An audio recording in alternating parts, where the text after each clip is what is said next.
नमस्कार, सुप्रभात. मी प्रणिता बोरसे. आपण पाहत आहात TV9 मराठी आणि आता बुलेटिन मध्ये पाहणार आहोत 36 जिल्हे 72 बातम्या. नागपूर, गोंदिया, चंद्रपूर जिल्ह्याला मुसळधार पावसाचा इशारा. रायगड, महाड, पोलादपूर, माणगावात देखील मुसळधार पावसाचा अंदाज. जिल्ह्यातील अनेक शाळांना सुट्टी जाहीर. सांगली, कोल्हापूर, रत्नागिरी, रायगड जिल्ह्यात पावसाचा हाहाकार. मुसळधार पावसाने जनजीवन विस्कळीत. अनेक गावांना पुराचा वेढा. राज्यातील अनेक जिल्ह्यात पूरजन्य स्थिती. नागपूर, भंडारा, गोंदिया, चंद्रपूर, गडचिरोली जिल्ह्यातील शाळा महाविद्यालयांना आज सुट्टी जाहीर. तर रायगड, महाड, पोलादपूर, माणगाव आणि कर्जतमधील शाळांनाही सुट्टी. गोसीखुर्द धरणाचे सर्व 33 दरवाजे एका मीटरनं उघडले. 2,47,766 क्युसेक पाण्याचा विसर्ग सुरू. नदीकाठच्या ग्रामस्थांना प्रशासनाकडून सतर्कतेचा इशारा. चंद्रपूर जिल्ह्यातील चिचपल्ली गावाला पाण्याचा वेढा. तलाव फुटल्यानं 100 ते 150 घरांमध्ये पाणी शिरलं. घरातील साहित्य आणि धान्याचं मोठं नुकसान. संततधार पावसामुळे चंद्रपूरच्या ब्रह्मपुरीमधील मालडोंगरीमध्ये तलाव फुटला. धानोली, पोहा गावातील 25 ते 30 घरांमध्ये पाणी शिरलं. शेकडो हेक्टरवरील पिकं पाण्याखाली. रत्नागिरीतल्या खेडमध्ये जगबुडी नदीवरील नवीन पूल खचला. जगबुडी नदीवरील नवीन पुलाला तडे. रत्नागिरीतील काजळी नदीला पूर. सोमेश्वर रस्ता पाण्याखाली. पोमेंडी, ठेबे गावाला पुराचा फटका. तर नदीकाठच्या अनेक गावांचा संपर्क तुटला. रत्नागिरीतील चांदेराई पूल पाण्याखाली. लांजा रत्नागिरी दरम्यान वाहतूक बंद. चांदेराई बाजारपेठेत गुडघाभर पाणी साचलं. जनजीवन विस्कळीत. रायगडच्या रोहामधील कुंडलिका नदीनं इशारा पातळी ओलांडली. नदीकाठच्या गावांना सतर्कतेचा इशारा. साताऱ्यात पाटण कोयनानगरच्या दत्तधाम ओढ्याजवळ भाविकाने पार्क केलेली कार बाहेर काढण्यात यश. ओढ्याच्या पाणी पातळीत वाढ झाल्यानं पाण्यात अडकली होती गाडी. सांगली जिल्ह्यातील शिराळा, वाळवा तालुक्यात मुसळधार पाऊस. रेठरे धरण तलावाच्या बाहेर असणारा धबधबा ओसंडून वाहतोय. ठाणे जिल्ह्यातल्या मुरबाडमधील माळशेज घाटात पर्यटकांसाठी बंदीचे आदेश. मात्र स्थानिक प्रशासनाचे दुर्लक्ष होत असल्यानं घाटातील सुरक्षा राम भरोसे. पर्यटकांची बघायला मिळते हुल्लडबाजी. नवी मुंबईतील तुर्भेत मुसळधार पावसाची हजेरी. जोरदार पावसानंतर तुर्भे पोलीस स्टेशनमध्ये पाणी साचलं. धुळे जिल्ह्यात जोरदार पावसानंतर चाऱ्याचे भाव जास्त. पाऊस जास्त झाल्यानं जनावरांसाठी कोरड्या चाऱ्याचा प्रश्न. धुळे जिल्ह्यात 1.5 महिन्यात झालेल्या पावसामुळे पाणीसाठा 16%वर. अद्यापही मोठ्या पावसाची प्रतीक्षा कायम असल्यानं जिल्ह्यावर पाणी टंचाईचं संकट.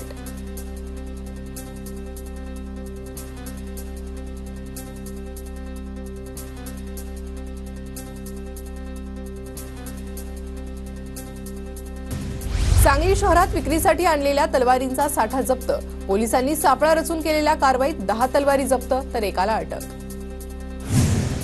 धुळे महापालिकेकडून हद्दीतील धोकादायक इमारतींना पुन्हा एकदा नोटीस. धुळे महापालिकेच्या हद्दीमध्ये सुमारे 150 धोकादायक इमारती असल्याची माहिती. नंदुरबार जिल्ह्यात अनुसूचित जमातीतील 268 शिक्षकांचे पद रिक्त. रिक्त असलेल्या पदांवर कंत्राटी पद्धतीनं भरती होणार. नंदुरबार जिल्ह्यात पुन्हा एकदा लसूण महागला. मागील महिन्यात 300 रुपये किलोने विक्री होणारा लसूण 400 ते 500 प्रति किलोवर. राज्यात मध्य प्रदेश, राजस्थान आणि उत्तर प्रदेशमधून आवक वाढली. नंदुरबार जिल्ह्यात 1 लाखापेक्षा अधिक क्षेत्रावर कपाशीची लागवड. खरीप हंगामात सर्वाधिक 2,85,000 हेक्टर क्षेत्रावर कपाशीची लागवड. भांडूपमधील रमाबाई नगरमध्ये मोबाईल टॉवर कोसळला. 3 घरांचं नुकसान, मात्र कोणतीही जीवितहानी नाही. जयंत पाटलांचा आज नंदुरबार जिल्ह्यात कार्यकर्ता मेळावा. जिल्ह्यातील विधानसभेच्या उमेदवारीसाठी इच्छुक असलेल्या उमेदवारांच्या भेटीगाठी घेणार. येत्या निवडणुकीची भीती असल्यामुळे सरकारनं लाडकी बहीण, लाडका भाऊ यासारख्या योजना काढल्या. जळगावच्या मेळाव्यातून रोहिणी खडसे यांचा सरकारवर निशाणा. उपमुख्यमंत्री देवेंद्र फडणवीस आणि उपमुख्यमंत्री अजित पवारांचा आज वाढदिवस. राज्यभरातील कार्यकर्त्यांकडून आज विविध कार्यक्रमांचं आयोजन. दादांनी मुख्यमंत्री उल्लेख असलेला केक कापला, चांगली गोष्ट. तर दादांनी शिंदे आणि फडणवीसांसमोर केक कापावा, जयंत पाटलांचा टोला. विधानसभेच्या निवडणुकीसंदर्भात माढा मतदारसंघाचा शरद पवारांकडून आढावा. शरद पवार गटाचे नेते संजय पाटील घाटणेकर आणि पवारांमध्ये 1 तास पुण्यात बैठक.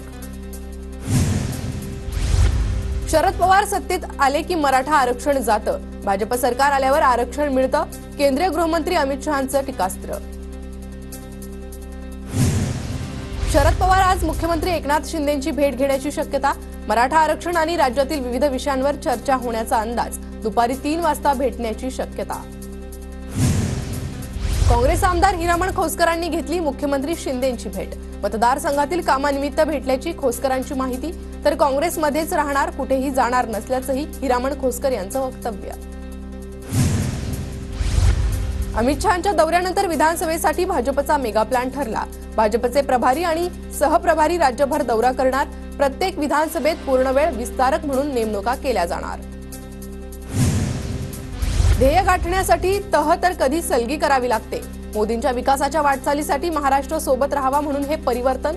अजित पवारांसोबतच्या युतीबाबत फडणवीसांचं भाष्य. महायुतीत तिन्ही पक्षांकडून होणाऱ्या जागांच्या मागण्यांवरून आकड्यांचं गणित अडकण्याची चिन्ह. शिंदे 100 जागा लढवण्यावर ठाम असल्याचा दावा दीपक केसरकरांनी केल्यानंतर जागा वाटपाचा पेच वाढण्याची शक्यता. प्रत्येक पक्षाला वाटतं आपल्याला जास्त जागा मिळाव्या. अजित पवारांना महायुतीत सन्मानानं जागा मिळतील. भाजपच्या 160 आणि केसरकरांच्या 100 जागांच्या मागणीवर संजय शिरसाटांची प्रतिक्रिया. राज्यात मनसे पूर्ण ताकदीने विधानसभा निवडणूक लढवणार. मनसे नेते संदीप देशपांडे यांचे संकेत.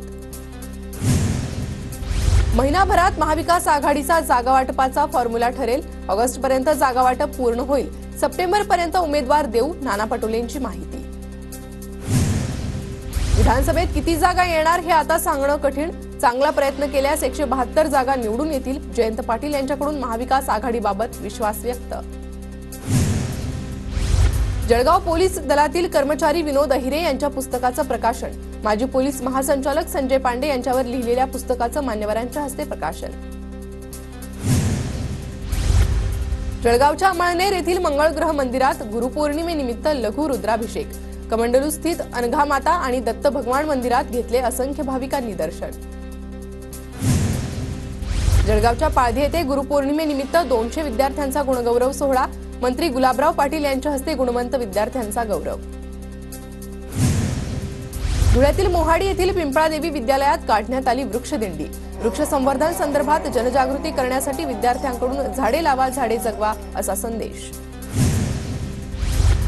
परभणीत पर्यावरण रक्षणासाठी ठाकरे गटाकडून शहरभर वृक्ष वाटप. ठाकरे गटाकडून शहरातील प्रत्येक प्रभागासाठी राबवली जाते घर तेथे वृक्ष योजना. धुळे शहरातील नवजीवन इंग्लिश मीडियम स्कूलमध्ये विद्यार्थिनींना मासिक पाळी संदर्भात डॉक्टरांकडून मार्गदर्शन. 5वी ते 10वीतील विद्यार्थिनींना मासिक पाळीत आरोग्यविषयी काळजी घेण्याबाबत जनजागृती.